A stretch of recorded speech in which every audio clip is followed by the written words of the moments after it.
Hello everyone, welcome back to Small Cap Guy. In this video, I'm going to show you a surefire way to make profits in the stock market effortlessly. This is not a clickbait and it works 100% of the time. I will refer to this research report, which is quantitative analysis of investor behavior.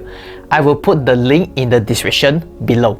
Although the research was conducted until 31st December 2019, the points inside are still relevant today and also in the future. Let's move on to the summary. Since 1984, approximately 70% of average investors underperform, in which they withdrew their investments during periods of market crisis. Average investors in this context means investors who are actively buying and selling stocks. Of the 10 most severe cases of underperformance, 8 cases would have produced better returns for the average investor 1 year later if they had taken no action and held on to their investments. A buy and hold strategy of $100,000 earnings S&P returns would have earned more than average equity fund investors from investing in various years. The strategy here is crystal clear. Just buy and hold the S&P 500. You will have gained much more than actively picking the stocks. I just want to move on to the chart to illustrate this.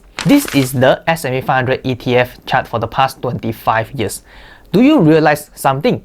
No matter when you bought it, you could have been making money right now.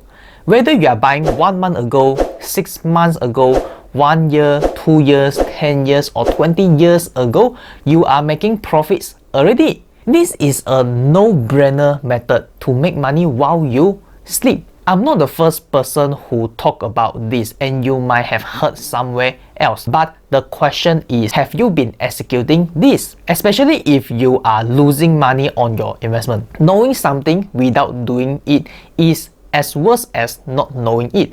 I talked about this in one of my previous videos where I talk about my options investing mistakes. Let me move on to the next topic, market timing. The report has summarized years of research into this guess-right ratio.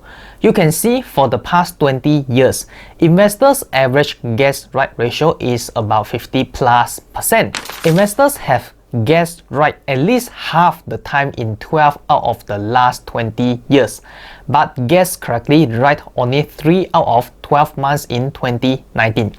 Unfortunately, for the average investor, whether they guess right or wrong, it seldom produces superior gains in either way because the dollar volume of bad guesses exceeds the dollar volume of right guesses.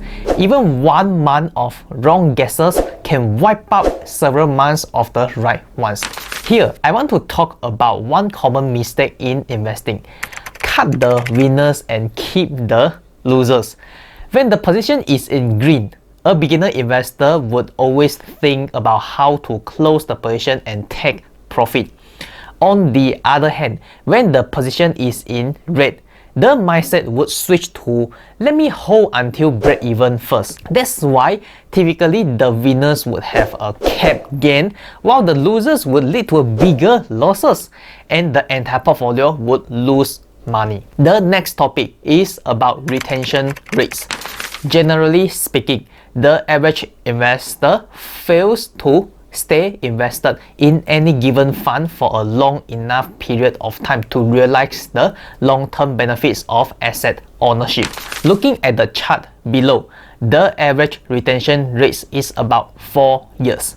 Now, I want to tell you that holding a stock for 4 years is nothing if you want to achieve extraordinary returns. A few examples below. Microsoft reached the peak stock price of $60 per share in year 2000, after which it has been trading sideways until 2017.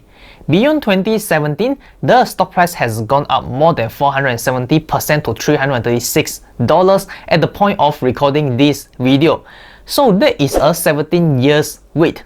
Same goes for Amazon. Stock price was trading sideways from 1999 to 2009, then followed by a 3000% increase, 10 years holding period minimum.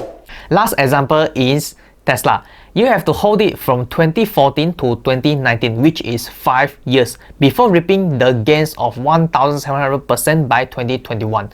So when you invest, please have a minimum time frame of 5 to 10 years. If you don't wanna hold it for more than 5 years, then don't bother to buy it in the first place. The last piece of content I want to go through is investor psychology.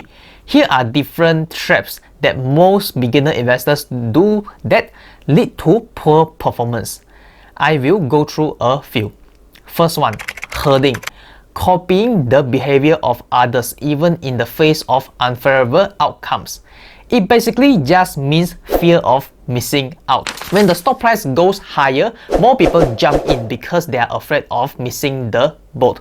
They didn't do in-depth analysis on the risk to reward ratio of the investment, which is narrow framing. Making decisions without considering all implications, and they entered at the high.